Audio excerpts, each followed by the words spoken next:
Everyone, welcome to Bharti's interior. आज की इस वीडियो में हम बात करेंगे बेड डिज़ाइन के बारे में। यानी कि आप जब भी अपना बेडरूम डिज़ाइन कर रहे हैं तो बेडरूम बिना बेड के तो कभी कंप्लीट हो ही नहीं सकता। तो bed is a very important factor. तो चलिए आज हम जानते हैं कि बेड डिज़ाइन में हमें क्या क्या ऑप्शन हमारे पास अवेलेबल है और हम किस तरह के बेड डिज़ाइन अपने घर में बनवा सकते हैं। तो चलिए शुरू करते हैं। फर्स्ट जो एक हमारे काफ़ी समय से हम अपने घरों में देखते आ रहे हैं, जो पुराने समय से घरों में बेड डिज़ाइन होते आए हैं।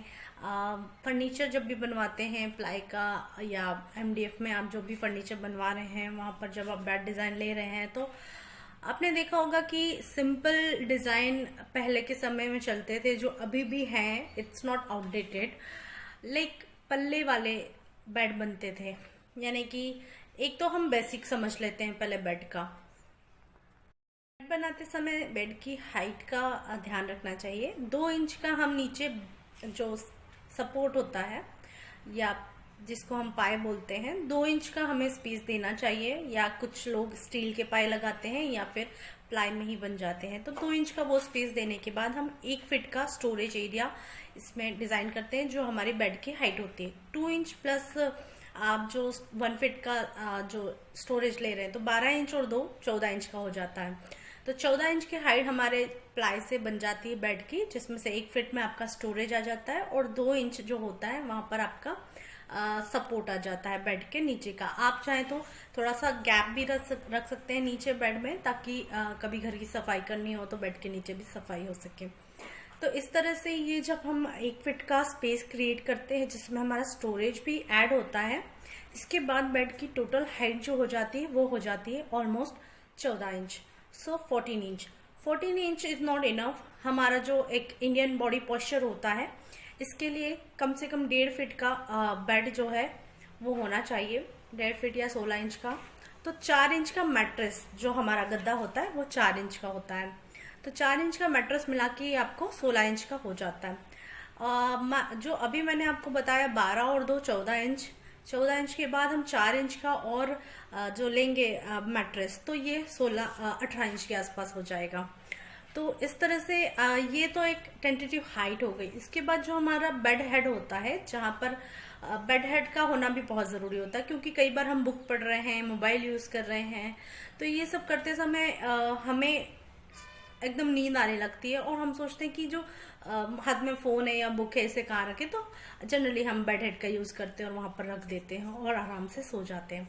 तो बेड हेड की हाइट मिनिमम अगर हम फ्लोर से देखें तो तकरीबन 3 फीट तक के आसपास की जाती है। और आजकल तो ये नए फैशन और नए डिज़ाइंस में कुछ इस तरह से भी हो गया है कि लोग पूरा सीलिंग तक बेड हेड का डिज़ाइन ले लेते हैं। तो इट्स अप टू अस कि हमें क्या पसंद है और हमें किस तरह का डिज़ाइन लेना है। तो ये हो गया एक बेसिक इन्फॉर्मेशन अबाउट बेड। बात करते हैं स्टोरेज के टाइप के बारे में। पुराने समय का जो स्टोरेज जिसके बारे में मैं अभी चर्चा कर रही थी आपसे, वो होता था हमारे पल्ले वाला। गद्दा हटाते थे, फिर हम पल्ले उठाते थे और फिर सामान को अरेंज करके पलंग पेटी भी लोग बोलते थे, उस टाइप का एक पैटर्न चलता था, जो कि अभी भी चलता है। काफी जगह आपको इस तरह से मिल जाएगा स्टोरेज बेड का। इसमें समस्या ये होती कि अगर कुछ बहुत ही कम यूज का सामान होता है जो हम बेड के अंदर रखते हैं, खासकर हमारी मम्मियों को काफ़ी तकलीफ होती है, इसलिए वो ऐसा सामान बेड में रखते हैं कि बार बार नहीं निकालना पड़े, साल में एक आध बार उसमें आपको हाथ लगाना पड़े। तो ये एक डिफिकल्ट टास्क होता है पल्लों को उठाना और बार बार सामान उसमें रखना निकालना। तो इसी प्रॉब्लम को सॉल्व करने के लिए नए पैटर्न क्या क्या आ गए हैं इसके बारे में समझते हैं। एक पैटर्न, जो सेकंड पैटर्न की बात करूंगी मैं, पहला हो गया हमारे पल्ले वाला ऑप्शन। अब दूसरा हम बात करते हैं ड्रॉर पैटर्न की। ड्रॉर पैटर्न में बेड में आजकल इतने अच्छे अच्छे ऑप्शंस आ गए हैं कि आप जब अपना बेड डिज़ाइन कर रहे हैं तो साथ ही उसमें ड्रॉर डिज़ाइन हो जाता है। यानी कि बेड के सामने से भी ड्रॉर निकल के आ जाते हैं, साइड से भी ड्रॉर हो जाते हैं। आपको जिस तरफ चाहिए या आपके बेडरूम में जो भी हिस्सा खाली है, हम उस तरफ ड्रॉर दे सकते हैं। तो ये भी हमारी चॉइस है कि हमें किस तरफ ड्रॉर्स को लेना है। हो गया सेकेंड टाइप, ड्रॉर पैटर्न। हाँ, ड्रॉर पैटर्न मुझे काफ़ी पसंद भी है, क्योंकि इसमें आपका काम आसान हो जाता है, बच्चे भी इजीली ऑपरेट कर सकते हैं। इसमें जाली भी लग जाती है, टंडम बॉक्स भी लग सकते हैं और नॉर्मल ड्रॉर जो आप चाहें वैसा भी ले सकते हैं। तो this is the best option. आपको अगर ज़्यादा उसमें सामान को निकालने की या बहुत सारा ऐसा यूजेबल सामान आप रखते हैं जिन्हें रोज निकालना या रखना हो, तो ये एक बहुत अच्छा ऑप्शन आपके पास है। बात करते हैं थर्ड ऑप्शन की। थर्ड ऑप्शन है हाइड्रोलिक। हाइड्रोलिक आजकल बहुत कॉमन हो गया है क्योंकि लोग इसे पसंद कर रहे हैं। ये एक तरह की फिटिंग होती है। हाइड्रोलिक फिटिंग में आप बेड का जो गद्दे वाला हिस्सा है, वो पटिया जो होता है, उसे आप नॉर्मल अपने जो आपकी नॉर्मल क्षमता है उसके हिसाब से हम उठाते हैं और वो पूरा अप हो जाता है। इसमें आपको ताकत नहीं लगानी पड़ती कुछ भी, और आसानी से आपका जो बेड का गादी वाला हिस्सा है, मैट्रेस वाला, वो ऊपर हो जाता है। और इसके बाद आप इसमें आसानी से जो आपको सामान रखना है रख सकते हैं, निकालना है निकाल सकते हैं।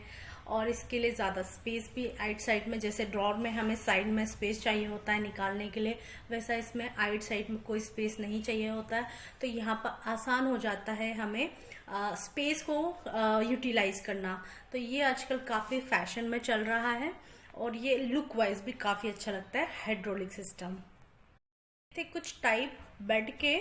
जब भी आप अपने घर में रिनोवेशन का काम करें या कोई बेड डिजाइन कर रहे हैं तो इस वीडियो को देखकर आप समझ सकते हैं कि कितने टाइप के बेड के ऑप्शन हैं आपके पास, और आपको जो पसंद हो, आपकी फैमिली को जो पसंद हो, आप उस हिसाब से उसे सिलेक्ट कीजिए और बिल्कुल अपना घर रिनोवेट कीजिए। को सब्सक्राइब कीजिएगा, बेल आइकन प्रेस कर दीजिएगा जिससे आपको हमारे नोटिफिकेशन मिल सके। और अगर वीडियो पसंद आए तो लाइक ज़रूर कीजिएगा, नहीं पसंद आए तो डिसलाइक भी कर सकते हैं। And finally, thanks for watching. Please share this video with your friends and family. Thank you.